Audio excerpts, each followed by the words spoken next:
दख्खनचा राजा ज्योतिबा माझा, धाव महादेवा धाव धाव. हो अंबाबाईची हाक ऐकली देवान, सत्वर रणी धावला.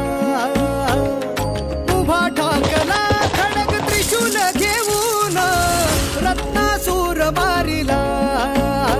ये डोंगरात नांदतो अन संकटात तारतो.